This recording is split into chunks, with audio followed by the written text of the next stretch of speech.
Welcome back to another episode of Adoptions from the Heart TV. I'm your host, Amanda Aliberti. Today we're going to be sitting down with Kiersa and Mykhia, who are newer staff to the agency. They're going to share a little bit about what they expected this community to be like and what it actually is like now that they're in our agency. So welcome, Mykhia and Kiersa. Thank you. Thank you. So when you guys first were contemplating coming into Adoptions from the Heart, what did you think it was going to be like? What did you think your role as a social worker would be here and kind of what the environment would be? I had a feeling it was going to be fast-paced 100% of the time, like working my butt off, never getting a break, just constantly moving and doing things kind of solo on my own, whatever needed to be done. And then, COVID took a play into that. So I started when COVID was still happening, and so it was a little bit slower when I arrived. I kind of had some time to get my feet wet before I did anything. And then I realized that it's a lot more of a team effort, and it's not just me doing things on my own, not talking to other people. So if someone goes on vacation, we have to help out and make sure that things are still rolling while they're away. And just working together as a team is 100% necessary because there's always so many different moving parts. Something might happen on a Tuesday that needs to be handled, and then if that person's out on Wednesday, then someone needs to cover for that. And so I just really appreciated that it's a team effort, and it's not just me doing my own thing in my office by myself all the time. Absolutely.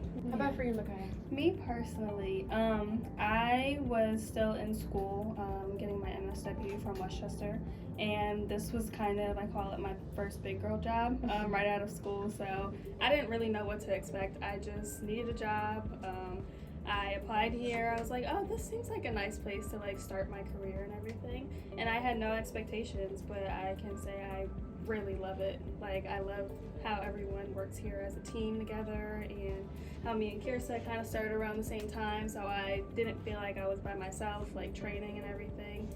It was a little overwhelming at first, just the fast-paced everything, but I already knew that's kind of how social work works, and I just love it here.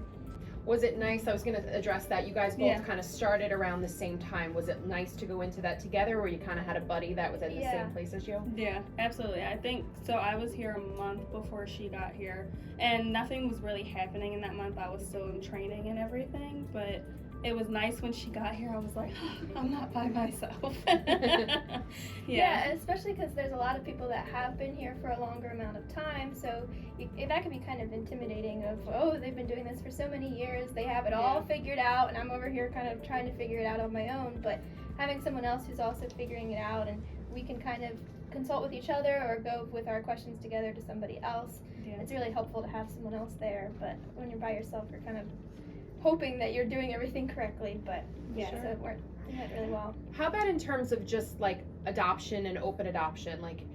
I'm sure you had an idea of what it would be like, but did anything change for you? Was it different than what you expected, the procedure and everything of open adoption to look like? So for me, like I said, I didn't really know much about adoption. I had some previous experience in some social work settings before that were completely different, and I just always, I knew there were such things as open adoption, but I didn't realize how popular it was instead of closed adoptions, and how people were so open to having open adoptions, all the Lifetime movies and everything that we watch.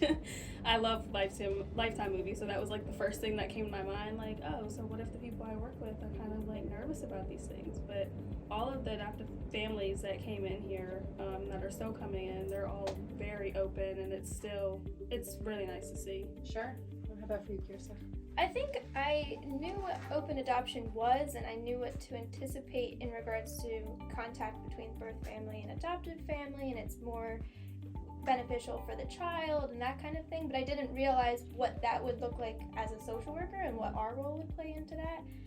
So I don't think I realized, oh, well, that would mean we're going to be working with this family until the child turns 18, and if things come up in the meantime where there's any kind of issue between that with contact, if someone's not happy with how it's going or things need to be mediated, that's up to us to help with that. And I don't think I would have realized before coming into this position that we are really working with them the whole way through. It's not the adoption's complete, so we're gone. So I think that was something that I kind of had to adjust to and learn how to figure out how to do that. Sure. I think the term they use is we're their forever social worker. Yeah. I like that. Yeah. How do you feel about the counseling piece? Because, you know, when you come into an agency as a social worker, I think you're able to learn policies, procedures, information, all that comes in time. But talk to us about what it takes to be a good social worker and what has helped you guys in kind of understanding how you're going to fit into that. Because everyone's different. Everyone has their own way of counseling and what works for them. What has been your learning experience with that? I think, part of it is what you're saying is it's different for everybody, but you kind of get a feel of what your coworkers are doing by shadowing them or having conversations with them about difficult cases or how do I proceed with this, I'm not really sure, and then you kind of just figure it out for yourself and what makes sense to you, and then each individual that you're talking to is going to be different. They're going to have different expectations, they're going to have different feelings, and so you kind of have to figure out how am I the social worker in this situation. And then if there's something that comes up that I don't know, then I have to remind them, I don't know everything, so let me ask my supervisor, let me see what I can find out for you. That's really helped me a lot, I don't have to know everything. Sure. Sometimes I feel like I do, but if I don't, then I just have to tell them it's okay, I'll find out for you and get back to you. And no one's ever bothered by that. They're just glad to have the correct answer or glad to know that I'm going to advocate for them and find out what I need to know. And you're being honest, yeah, right? Yeah. It's okay to sometimes say, I don't have the answer. Even I sometimes don't have the answer, and it's okay to kind of table that and come back to it. So the fact that you can communicate that and be transparent with your clients is really important. How about for you, Mykhia? For me personally, I think it's, I'm a people person, so I've always been able to talk to people with no issue. I've always been able to, quote unquote, counsel people unofficially. And my previous experiences with my social work internships, I was at a substance abuse facility, a domestic violence shelter, and that entails a lot of counseling. So I already had some sort of counseling experience. Like I said, I didn't have any expectations coming in here, but everyone here has been so helpful, and even now I can go to any social worker in the agency, I have like my go-to people, and then if those go-to people aren't available, I know I can go to anyone and ask for advice and kind of shadow people, you and Danielle and everyone else who I've been shadowing. It's been really great. Sure.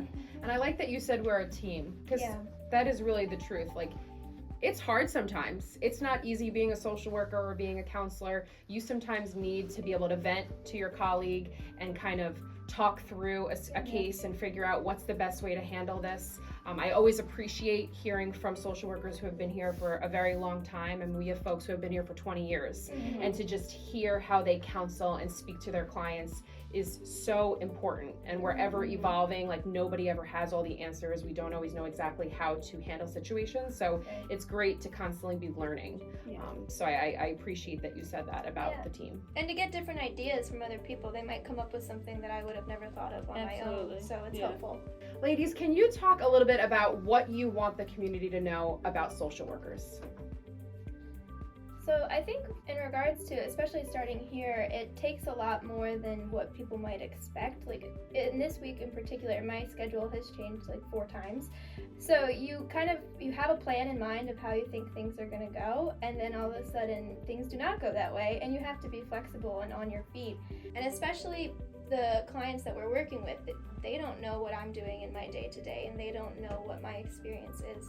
So it may seem, she's not getting back to me, or she's not prioritizing me, there's something going on, why isn't she talking to me? But what they don't know is I'm trying to figure out a hospital discharge and trying to figure out when I'm going to meet with this person. And, that one canceled, okay, so I have to reschedule that. And so there's a lot of behind the scenes, I think, that people don't know about. And so it's kind of time management, but also understanding that any day, anytime, something could change, and we have to work with that. And we need our families and people that are working with us to be patient as we're trying to figure things out so that we can best work with them. Sure. I think is something that's important for people to know.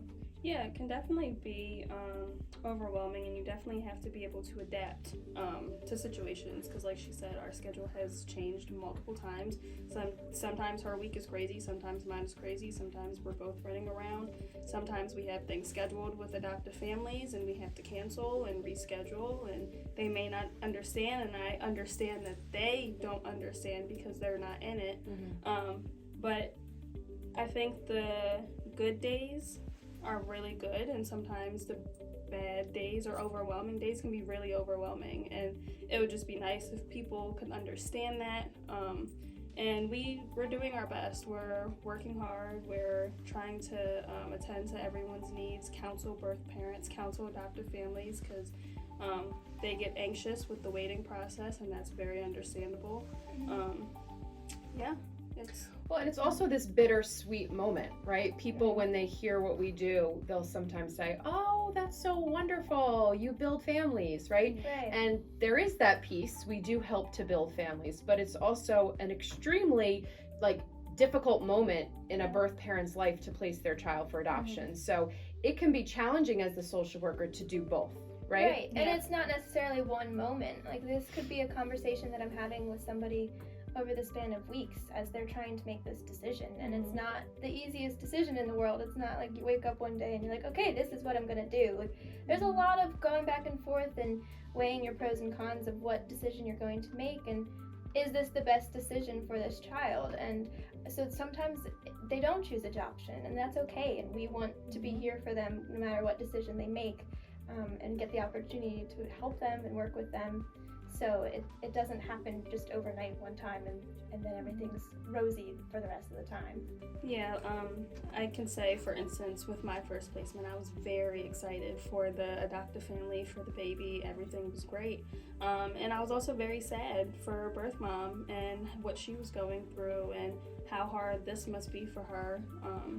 Yeah, so it can definitely be a back and forth kind of thing, like she said. But overall, it's nice. Yeah, definitely not a 9-to-5 kind of job. No. Right. And you have to have heart. And that's why we always say, you will learn how to do everything that needs to be done, but you have to come into this with the passion for it. Yeah, because if you don't have the heart, you will not last. Absolutely. Right?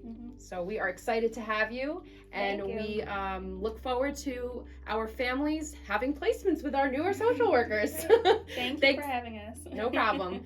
Thanks so much, guys. And if you have any topics that you'd like to talk about, please comment below.